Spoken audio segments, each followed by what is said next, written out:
शव यात्रा।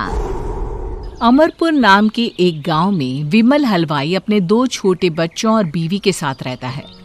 विमल की पत्नी ज्योति भूत प्रेत जादू टोने में बहुत माना करती थी। इसका बिल्कुल विपरीत विमल इन चीजों को दक्यानुसी माना करता था। रोज की तरह विमल अपने मिठाई की दुकान जाने के लिए निकलने की हड़बड़ी में होता है। मैं निकलता हूँ ज्योति, देरी हो जाएगी, दुकान भी खोलनी है मुझे। अजी ध्यान से, आज अमावस्या है। रास्ते में कोई कपड़ा या कुछ भी गिरा हो तो उसे लांग मत दीजिएगा, बगल से चली जाइएगा। अरे ऐसे तो तुम मुझे पागल ही कर दोगी क्या? हाँ, मैं नीचे देखकर चलूं कि सामने से कोई गाड़ी घोड़ा आकर मेरे ऊपर से चला जाए? दोनों हालत में तो मेरी ही मौत है। अरे क्यों सुबह सुबह इतनी अपसुगनी बातें कह रहे हो जी? मेरे गांव में तो ऐसा आंखों के सामने होता हुआ देखा है मैंने, इसीलिए कहती हूँ, वरना मुझे क्या, पड़ोसी को तो नहीं कहना चाहती मैं। पति हैं आप मेरे, इसलिए बोल रही हूँ। विमल अपनी मिठाई की दुकान चला जाता है। दुकान पर पहले से ही ग्राहकों की लंबी लाइन लगी हुई थी। ये लो, वहाँ ज्योति अमावस्या को लेकर परेशान है और आज तो हमेशा से ज्यादा ही लंबी लाइन लगी पड़ी है। अच्छी खासी बिक्री होगी आज। विमल दुकान खोलता है। एक के बाद एक ग्राहक उसकी दुकान पर मिठाई ले रहे होते हैं। तभी गांव की एक बूढ़ी औरत विमल से कहती है, जिस तेजी से बिक्री हो रही है, कहीं किसी की नजर ना लग जाए, नींबू मिर्ची टांग ले। अरे क्या चाची तुम भी, ये सब नजर बजर कुछ नहीं होता है। कैसे लोग हैं मेरे आसपास। अपनी दुकान से शाम को विमल हंसते कूदते वापस घर आता है। हाँ, आज तो अच्छी खासी बिक्री हुई है। एक महीने में जितनी बिक्री होती है, एक ही दिन में आज उतने पैसे कमा लिए मैंने। ये तो बहुत अच्छा हुआ जी, आज ही घर की नजर उतारी है मैंने। बिक्री तो अच्छी होनी ही थी। अच्छा, तुम खाना लगा दो, सारा माल बिक चुका है। मुझे शहर जाना होगा, कुछ चीजों की जरूरत पड़ेगी। रात भर मिठाई बनाऊंगा, तब जाकर कल सुबह दुकान खोल पाऊंगा। खाना खाकर विमल शहर जाने के लिए निकल पड़ता है। सुनिए जी, ध्यान से जाइएगा। चौरस्ते पर किसी जादू टोने की चीज पर पैर मत रख दीजिएगा। हे भगवान, हद हो गई ज्योति, ये तो मैं जा रहा हूं। विमल गुस्से से शहर जाने निकल पड़ता है।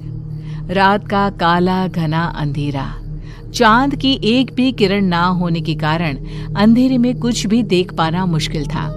जंगल के बीच के एक अधकच्चे रास्ते से विमल जा रहा होता है। चारों तरफ गुफ अंधेरा और सन्नाटा सुनाई दे रहा था, और सुनाई दे रही थी विमल के पैर के नीचे आ रहे सूखे पत्तों की आवाजें। तभी अचानक दूर से उसे कुछ आवाजें सुनाई देती है। अरे, ये इतनी रात को जंगल के रास्ते कौन जा रहा है? शायद कोई टोली होगी। राम नाम सत्य है, राम नाम सत्य है, राम नाम सत्य है, राम नाम सत्य है। धीरे धीरे आवाज कुछ कुछ सुनाई पड़ती है। आवाज धीरे धीरे और नजदीक आती सी लगती है। विमल देखता है कि उसके सामने से सजी धजी सफेद कपड़े में लिपटी एक अर्थी निकल रही है, जिसके साथ 5 लोग ही थे। 4 आदमियों ने उसे कंधा दिया हुआ था। एक मटका लिए आगे आगे बढ़ रहा था। विमल के बिल्कुल सामने आकर अर्थी रुक जाती है। उसमें से एक आदमी विमल से कहता है, अरे भाई, जरा अर्थी को कंधा लगाना, मैं बहुत थक गया हूँ, बड़ी मेहरबानी होगी। हाँ भाई, कंधा तो मैं लगा दूं, पर रात को 12 बजे ये शव यात्रा, इस समय कौन अर्थी ले जाता है? तभी विमल को ऐसा लगता है कि शव में से आवाज आई, ये आवाज। मजबूरी है भाई, आप कंधा दीजिए, मैं रास्ते में सब बताता हूँ आपको। विमल अर्थी को कंधा दिए चल रहा होता है कि उसे ऐसा लगता है कि हाथ में मटका लिए जो आदमी शव के आगे चल रहा है उसके पैर उल्टे हैं। क्या हुआ भाई, हकला क्यों रहे हो? वो आपके साथी के पैर उल्टे।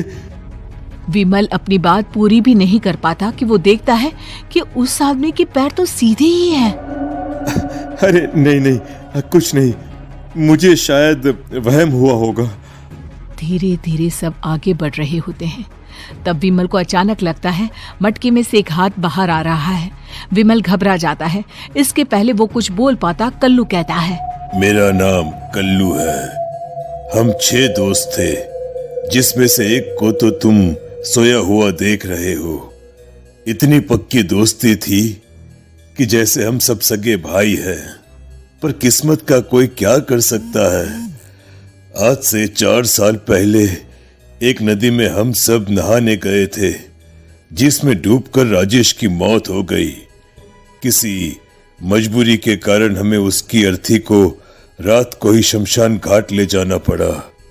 हम 5 उसे ले जा रहे थे। 4 साल पहले आप 5 में मैं कुछ समझा नहीं। मंकू अपनी गर्दन पीछे घुमाकर अपनी आंखें बड़ी बड़ी कर विमल से कहता है, अरे भाई, पूरी कहानी खत्म होने दो, फिर बीच में बोल लेना, ठीक है? तभी रास्ते में एक हादसे में अपने दोस्त के साथ हम सभी मर गए। वो सामने देखो, हमारा दोस्त। विमल सामने देखता है। उसे दिखता है कि एक ऐसा आदमी जिसका शरीर कई जन्मों से पानी के अंदर रहने के कारण सफेद पड़ गया है। उसकी आंखें बाहर की ओर निकली हुई थी। फिर ये अर्थी किसकी है? अर्थी के साथ के लोग अर्थी को नीचे रखते हुए एक साथ विमल की ओर देखते हुए कहते हैं, तुम खुद ही देख लो। विमल शव पर से सफेद कपड़ा हटाता है। शव की जगह खुद को ही देखकर विमल के होश उड़ जाते हैं। वो शव विमल की ही थी। पलक झपकते ही विमल उस अर्थी की जगह पर होता है। 6 के 6 दोस्त उसी तरह अर्थी को उठाकर चलने लग जाते हैं। राम नाम सत्य है। राम नाम सत्य है। राम नाम सत्य है।